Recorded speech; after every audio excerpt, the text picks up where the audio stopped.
The box was held in the hands of the investigators so that no one could get at it. And then immediately afterwards, we would take it out of the box ourselves so that no one else touched it, and then develop it ourselves in a special machine. Despite all these precautions, the experiments continued to produce the incredible images seen here.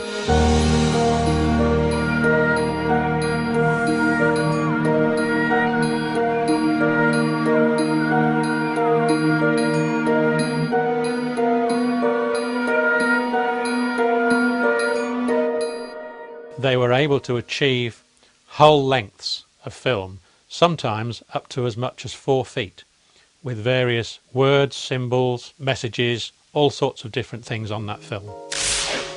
Other films contained poems in centuries-old German and fragments of Greek, Chinese, Hebrew, Latin, and even Sanskrit.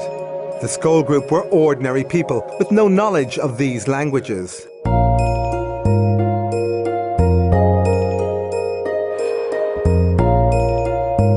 But did these films have a purpose? If dead personalities were producing these images, why did they apparently design some of them as complex puzzles? Providing something which is a puzzle, which is difficult to solve, is simply because it is difficult to solve. It isn't readily available. It can't be easily attributable to the person sitting around the table. Despite lengthy investigations, the possible authors of some of the films, like this German poem, proved impossible to trace. But others were easier to track down. This one contains a poem by Frederick Myers. Intriguingly, Myers was one of the founders of the SPR and a passionate researcher into the evidence for life after death. Before he died in 1901, he promised his colleagues at the SPR that he would try to communicate with them from the other side. Could this film actually represent evidence of the afterlife sent by one of its greatest investigators? Mostly the researchers were unclear as to who might have created these films. However, there were clues as to who the ghostly authors might be in the form of initials or signatures. For example, in this film, the signature appears to belong to the dead singer and actor Ivor Novello. This was received on one of the Scole films. Compare it to Novello's actual signature. Investigators say these images were created in total darkness. But how? I think that those pictures can be explained only by imagining that the spirits can project their recollections and images onto a film in some way we can't begin to understand. The only alternative explanation is they are all fakes, and I don't believe that there's evidence that that is the case. Although the mechanism for their creation remains a mystery, investigators concluded they were unique. As far as the photographic evidence is concerned at Scole, the strips of film, there has, in my view, never been anything like that at all, ever. As far as I'm aware, I don't think there is any scientific evidence for life after death.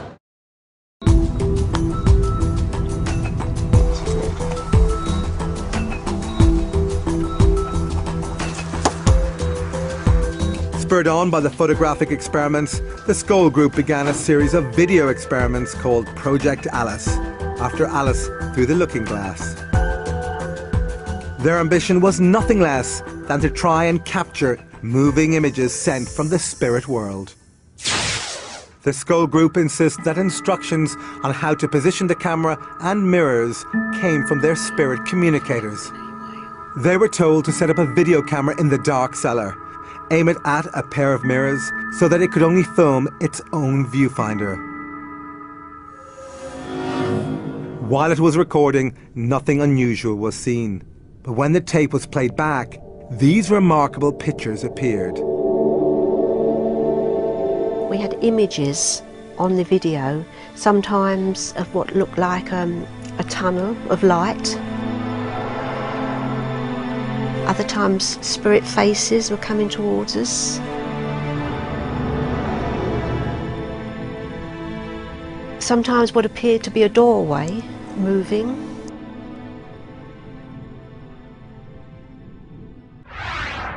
Skeptics claim these images were created by video feedback, occurring when a camera records its own output. But scientists have ruled this out. Video feedback doesn't produce this kind of result.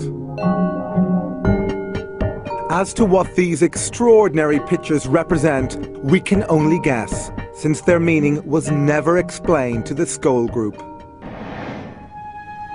This video, also totally unexplained, appears to be a ghostly face with moving eyes. Later, a few video experiments were attempted in full light. Again, nothing unusual was seen during the recording. However, on playback, this unworldly figure appeared.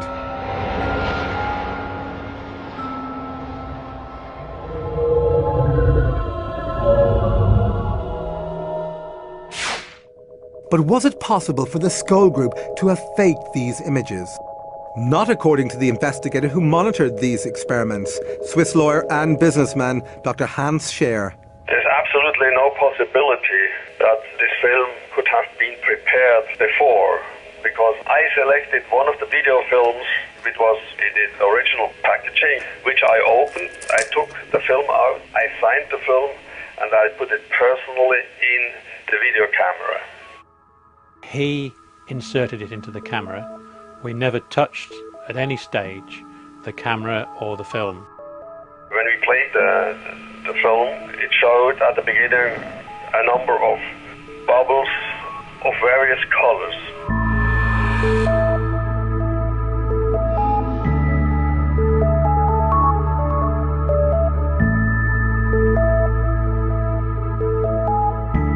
But there was one particular bubble on there in which the face of a person appeared, and it was a man with spectacles. Although Dr. Scher did not recognize this face, the Scole group thought it might have belonged to someone who was trying to communicate with him from the afterlife.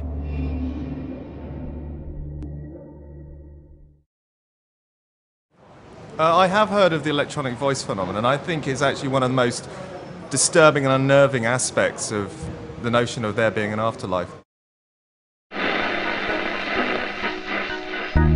Attempting to capture spirit voices via technical devices like radios and tape recorders has a long tradition that goes back to the last century.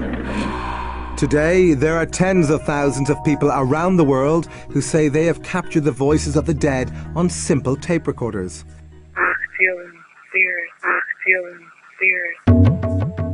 This is known as the electronic voice phenomena, or EVP, and was recently popularized in the Hollywood blockbuster White Noise.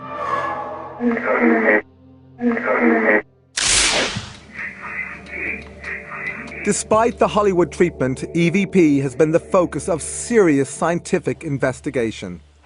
One of the leading researchers is Alexander McRae, an electronics engineer who has worked on communication systems for the space shuttle.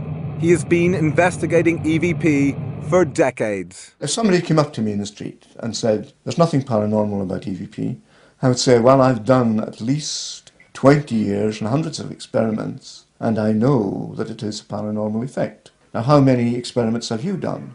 But skeptics insist that EVP is nothing more than the random pickup of broadcast signals like radio and TV. To test this theory, McRae tried to obtain EVP inside a laboratory that was fully shielded against radio and sound waves. This meant it was impossible to pick up any stray broadcast signals. So inside the laboratory you couldn't pick up anything, but yet the device still produced voices. Although this audio sample is hard to understand, the very fact it was recorded defies all known laws of science. One experimenter of EVP is Vicky Talbot, who lost her son Braden in a boating accident in 2001. Okay, I'm coming down into Wildcat Cove right now, which is the cove that my son departed from and did not return. Ever since then, she says she can record and recognize his voice using this digital recorder. Well, that's Braden. What has really convinced me is the way he speaks, the stress, the intonation. Sometimes he sounds exactly as he did in life. Happy New Year. He will use certain phrases that we used to use. He will say certain things that will identify himself as the person that he was in life. I am convinced, personally, that I am communicating with my son. Like visitors to Scole and to Bachi's centre, EVP practitioners find comfort in the belief that they can still communicate with loved ones. But even this conviction can't make up for the unbearable burden of losing a child. These just make me want to cry, just looking at him. He'll just never be this age again, or do that again. What matters is the love that you have for your family. That's what really matters, and not to screw it up. And to remember they can be gone in a flash. You know, these other people, I feel so sorry for them because they have no way of communicating with those that they have lost.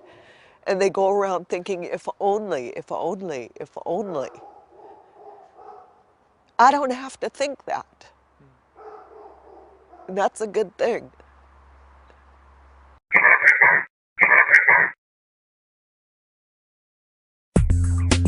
Although EVP provides some comfort to the bereaved, practitioners say that the voices are often unclear, always one way, and frustratingly short.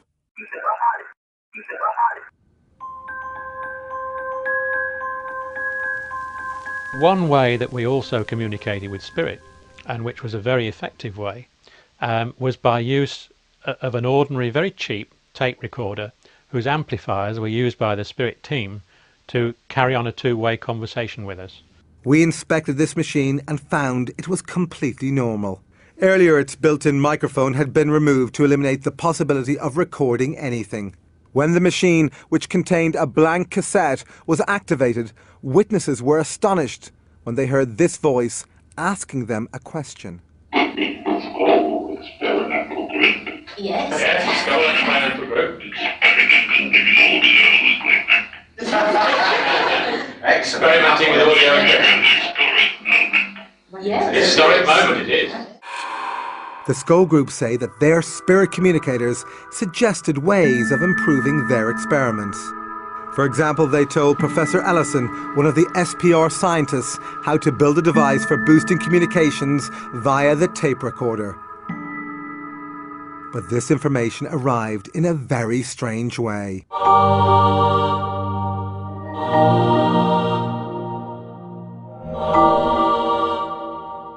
These images appeared after an unexposed film locked in the security box was later processed by the scientists. The scientists speculated about who was providing this technical information. Then initials at the end of the film seemed to have solved this mystery. I wrote to the Edison Memorial people in America, and they sent me a copy of one of his letters which contained his initials, which looked almost identical to the signature on this film. This matching set of initials convinced the researchers it was Thomas Edison providing this information. Not only was Edison the world's most famous inventor, he also had an enormous interest in the possibility of an afterlife. His intention to build a machine that could communicate with the dead made headlines around the world, but he died before being able to build it. Is it possible that through the Scole Group, he finally achieved this aim? My understanding of life after death is what we've done here, the way we've affected the people about us and things that we do, and it lives on through them.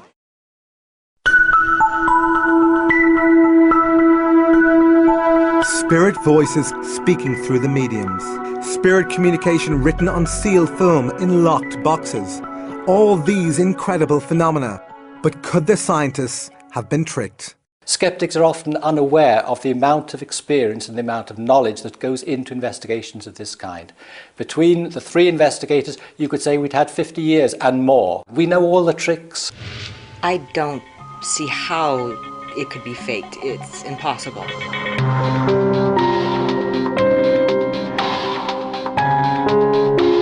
Nevertheless, was it possible for the Scole group to have perpetrated a massive hoax? These things are so extraordinary that when one tells them to people who've not had the experiences themselves, they think, oh, it must be trickery. And the challenge then always is, okay, you duplicate it.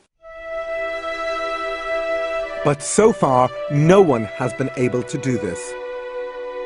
Nevertheless, critics still claim that the events at Scole were produced by the kinds of conjuring tricks used by stage magicians and entertainers. You found them in this manner like this, you see. Because professional magicians learn all the skills of illusion and misdirection. I'm not going to show you how it's done, because if I showed you how it was done, you'd tell everybody else. They are also well qualified to detect this type of fraud. Hey, presto. With that in mind, James Webster was invited to scrutinise a number of Scole sessions. Webster is a member of the Magic Circle in Britain and has been a professional magician for over 40 years. Well, I had an opportunity to view the cellar. I could see no magic props or anything which made me feel inclined to think there was any hoaxing or trickery. But could he replicate the events at Scole? I could not do it myself as a professional magician. And I don't believe in any magician that I knew could do even the lighting, let alone the other phenomena that I witnessed.